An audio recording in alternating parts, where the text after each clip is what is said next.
this is true. Late 90s, New York City, moved in. First week, the story was about things falling off of buildings and killing people down below. The next week, the stories were about West Nile. The next week, it was about something else was going to kill you. West Nile virus, right? Yeah, West Nile virus. This was the early days of West Nile. And I'm thinking to myself, and it seemed like it was just like the editors were like saying, okay, this isn't news anymore.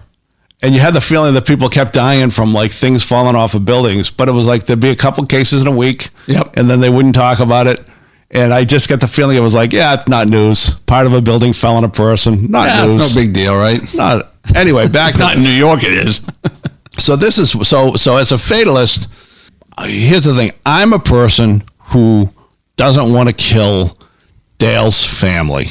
So I'm sick, and I don't want to spread it to Dale because then Dale will bring it home to the family, and then the family will get sick, and I don't want Dale's family to die. No, we wouldn't want that. But he doesn't care.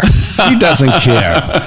And so I go to get my COVID test today, and he says, yeah, come on over afterwards. Don't cough on my equipment. And that's the working condition that we're in, and it shows the philosophical difference that Dale and I have regarding health.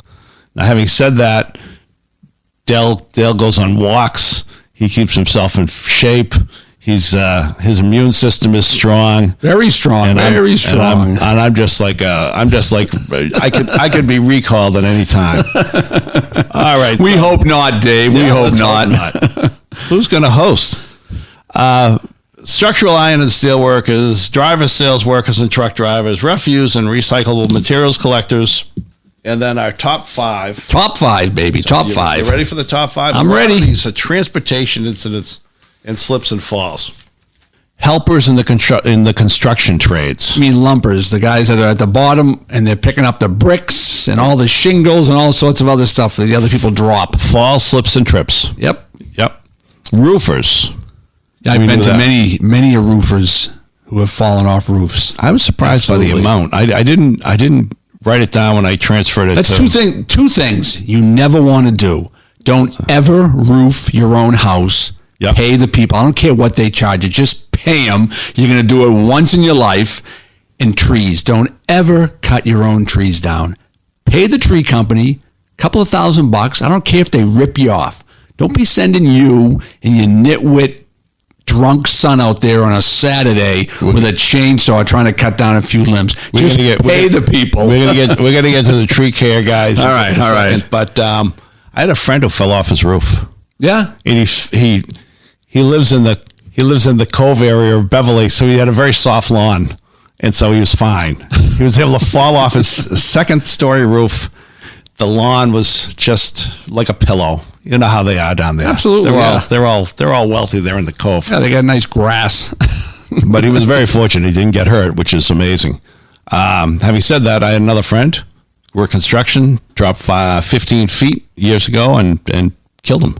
Oh, really? Yeah, so that was... Wow. Yeah, so my little soft, nice story about my one friend led into the second story. Do me a favor. Keep your morbid stories out of this podcast. I'm trying to keep my morbid stuff out of here.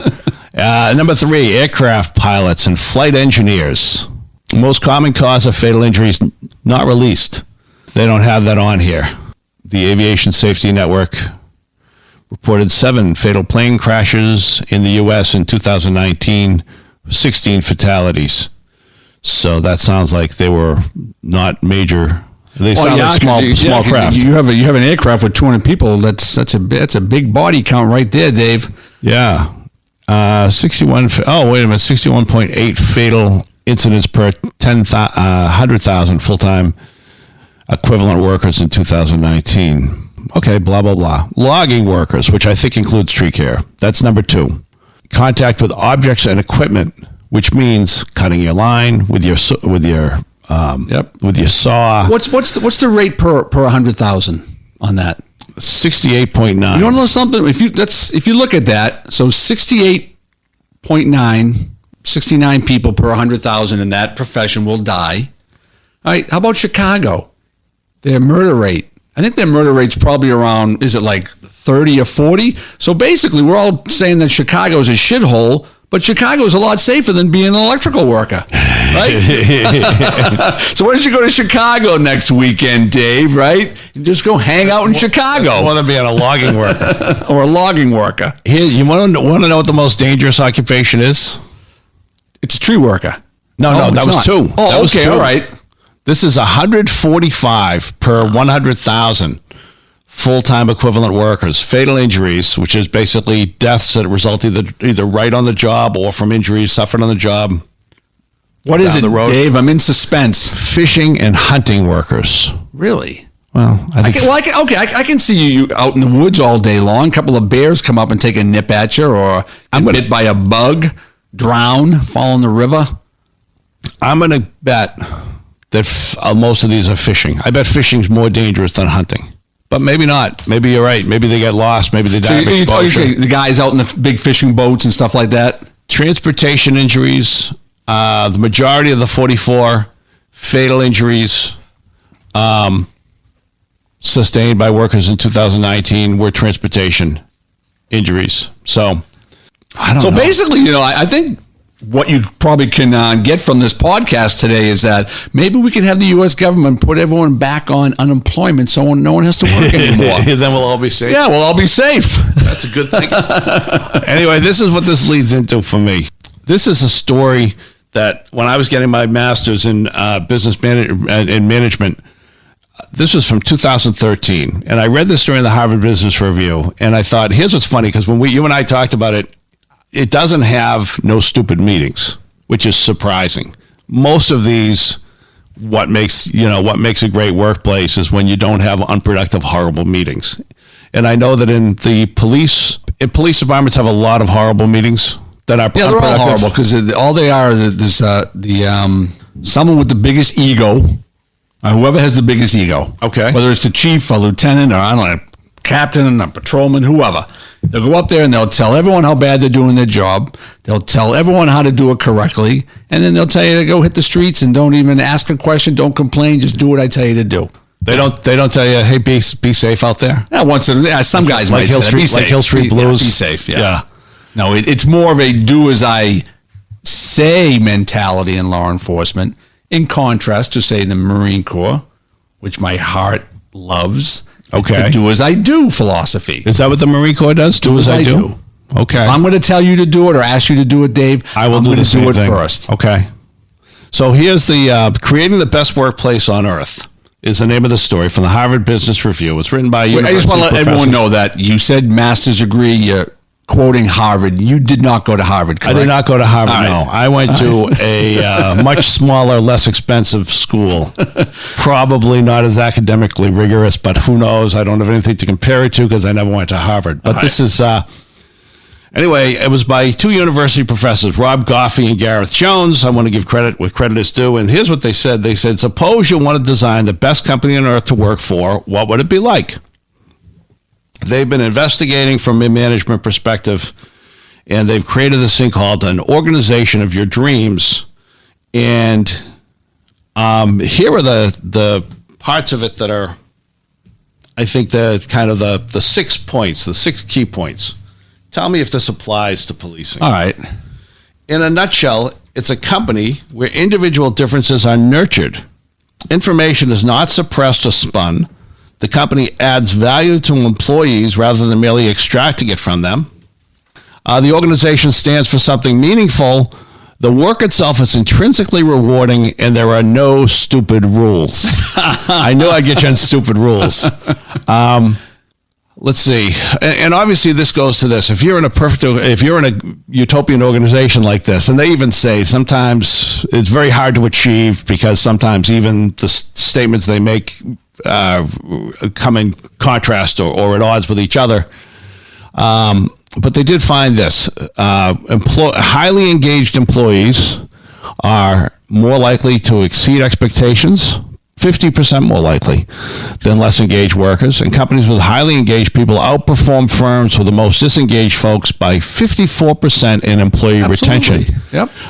It's all common sense. 89% in customer satisfaction, and by fourfold in revenue growth. Well, you know something? Here's the thing. It is common sense, but it seems to escape a lot of bosses and a lot of companies and a lot of professional culture. So let's start with this one.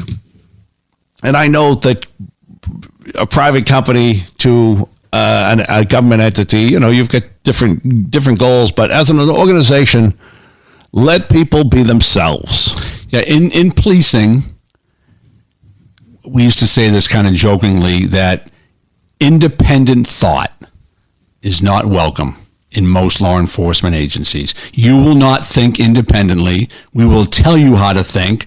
This is how you should react to certain situations, and that's the way we do it. That's the way we've always done it. That's the way I was taught 30 years ago, and fast forward 30 years later, that's the way I'm teaching you. So if you're a person with independent thought, many times in law enforcement, you will be keyed upon, and they will, or some members will either harass you or make your job very difficult. You must think within the policing logic, and no other way should you think. Let me just challenge this by a little bit.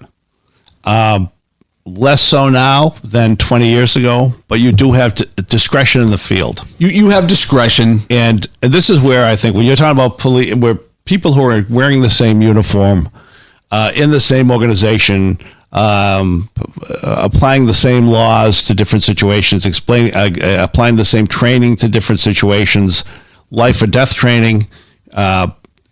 Obviously, law enforcement relies on this paramilitary organizational structure. Yes. You still have discretion in the field. Do you escalate or do you de-escalate? Yeah, do I have to arrest a drunk driver? Do you give? No, I don't. Right. Do you give a guy a break or a woman a break? Do you? Depends what she looks like. Go ahead. Yeah, I know. I mean, there is a little bit. You do, but I think the general overwhelming culture is going to be more, depending on who's in charge and who's the command structure and who's the leader of the group at that time, like who's the chief or who's your patrol commander or your commissioner. It's always fluid and it changes. People have different philosophies, but for the most part, the policies and procedures are set, and you will follow them. And if you don't follow them, you could be subject to discipline depending on how far you deviate from them. I'm not talking you're going to be a renegade cop out there, but to be able to think independently and try to come up with a different way to handle a situation that maybe hasn't been seen before, that's what you want. You want cops who think independently, think outside the box, are creative thinkers. Are they valued? Right now, and as of today, yes. Absolutely not, because every law enforcement agency is so political, and with the politics of the BLM movements and the defund the police and the woke movements, cops are so afraid to do anything outside the box. Here's the second one. Unleash the flow of information. All right. And the organization of your dreams, this is what I'm reading from the story, does not deceive, stonewall, distort, or spin. Now, obviously in the, This is something that drives me a little crazy is, investigations are ongoing. And I'll see people sometimes criticize cops because they won't reveal information from investigations. They won't tell you when the investigation is done. They'll tell you when there's an arrest made, but there might still be an investigation that follows it, depending on the type of arrest. So this thing, I don't think this is the part we're talking about.